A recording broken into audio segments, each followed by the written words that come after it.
तो मेरी गलती रही कि मैं यूपीएससी की जो डिमांड थी उससे मैं दूर हो गई कि यूपीएससी क्या मांग रहा है। जैसे यूट्यूब से प्रॉपर सीसेट के लिए तैयारी करी थी। अंकिता भी इस बात को एडमिट कर रही है कि हिस्ट्री से जनरल स्टडीज के सारे रास्ते खुलते हैं।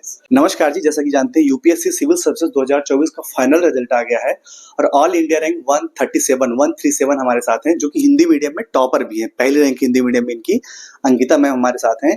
मैं इनसे बात करता हूं, इनका एक्सपीरियंस थ्रू आउट, इनकी जर्नी और इनकी स्ट्रेटजीज मैं आपके साथ शेयर करता हूं। तो मैम पहले तो आपको बहुत बहुत शुभकामनाएं हमारी तरफ से, हमारे ऑडियंस की तरफ से। धन्यवाद। ओके, धन्यवाद। ओके मैम को तो पहले सबसे कैसा आपको लगा जब आप अपना फाइनल रिजल्ट देखती हैं होली पीडीएफ में नाम? अभी आप 4-5 दिन हो गए रिजल्ट आए और अभी 4-5 दिन पहले आप प्रिपरेशन कर रही थी, आप एक एस्पिरेंट थी, दोनों में कैसे अंतर कर पा रही हैं? देखिए, जब से रिजल्ट आया ऑब्वियसली थोड़ा यकीन होने में ही 2-3 दिन का टाइम मुझे लग गया कि ठीक है फाइनली मैं लिस्ट में हूँ। और उसके बाद से काफ़ी अच्छी वाइब्स आ रही हैं, बहुत अच्छा फील हो रहा है। अभी पहले हम प्रिपेयर कर रहे थे इस प्रीलिम्स के लिए और अभी जहाँ तक है कि अभी तो मैं अटेम्प्ट अब नहीं देने का सोच रही हूँ, तो बहुत अच्छा लग रहा है और काफ़ी मैं खुश हूँ इसलिए। Okay. अभी मैम प्रीलिम्स आने वाला है, लगभग 25 दिन बचे हैं। इन 25 दिनों के लिए जो इस बार प्रीलिम्स दे रहे हैं, आपके हिसाब से क्या होना चाहिए अप्रोच पढ़ने का? इन 25 दिनों का अप्रोच आप बताइए।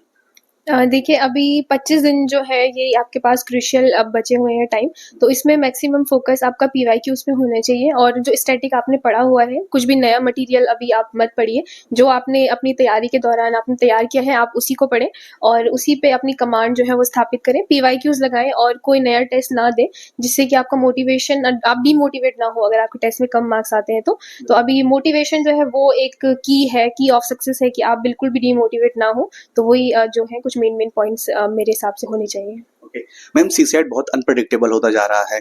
सीसेट में चाहे ह्यूमैनिटी स्ट्रीम हो, साइंस स्ट्रीम हो, या इवन आईआईटीएन को भी देखा गया सीसेट में फेल हो रहे हैं। सीसेट को लेकर के आपका क्या अप्रोच था और सीसेट को लेकर के आप क्या एडवाइस देंगी इस बार जो एग्जाम दे रहे हैं उनको, एट द सेम टाइम जो नेक्स्ट ईयर देना चाहते हो?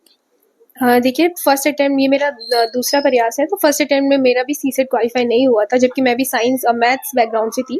तो मेरी ये गलती थी कि मैंने पैसेज अटेम्प्ट नहीं किए थे और लास्ट में हड़बड़ाहट में पैसेज अटेम्प्ट करके बहुत सारे पैसेज गलत कर दिए थे, तो वो मेरा नेगेटिव हो गया था। तो मुझे लगता है आप सीसेट में जब आप एग्जाम दें तो उसको इक्वली आप डिवाइड करें कि पहला घंटा जो है उसमें आप सिर्फ पैसेज पे फोकस करें कि आप पैसेज किस तरीके से आपको सही करने हैं, और बाकी का जो टाइम बचता है उसमें आप मैथ्स और रीजनिंग पे अपना फोकस करें। तो 50 to 55 क्वेश्चन अगर आप अटेम्प्ट कर जाते हैं तो मेरा मानना है कि आपका क्वालिफाइंग जरूर पेपर हो जाएगा। और जो मैथ्स वगैरह है, देखिए पैसेज तो आप 1-2 वीडियोस कोई भी देखिए कि आपको कैसे पैसेज अटेम्प्ट करने हैं तो आप उसको कर सकते हैं। लेकिन मैथ्स और रीजनिंग स्पेशली जो ह्यूमैनिटी बैकग्राउंड्स के हैं उनको मुझे लगता है बेसिक से आपको स्टार्ट करना पड़ेगा, क्योंकि क्वेश्चंस बहुत अजीब से, मतलब अब बहुत टफ क्वेश्चन पूछ रहा है यूपीएससी, जो कि एग्जाम हॉल में सॉल्व करना थोड़ा सा चैलेंजिंग हो जाता है। तो आप अगर आप कोचिंग लेते हैं तो वेल एंड गुड, या फिर हम नहीं भी लेते हैं, मैंने जैसे यूट्यूब से प्रॉपर सीसेट के लिए तैयारी करी थी।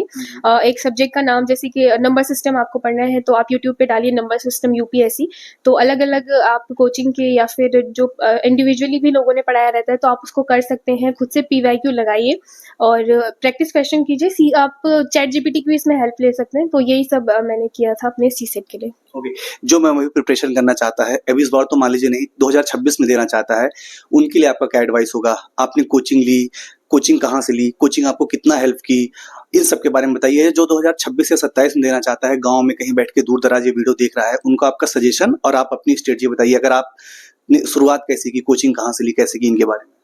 देखिए, मेरा जीएस के लिए मेरा कोचिंग नहीं था। ऑप्शनल के लिए मैंने मणिकांत सर से पढ़ा है, लेकिन जीएस के लिए मैंने नॉर्मल यूट्यूब से देखना स्टार्ट किया था। हालांकि यूट्यूब में आप वो इतना अच्छे से नहीं रहता, लेकिन एक बेसिक चीज़ें आप यूट्यूब से कवर कर सकते हैं। उसके बाद मैंने, जब मेरा प्रीलिम्स नज़दीक था तो प्री के टाइम पे मैंने मेंटोरशिप लिया था और मेंस के टाइम पे भी मेरा मेंटोरशिप ही था, बाकी कोचिंग ऐसा नहीं था। तो यही सब रहा।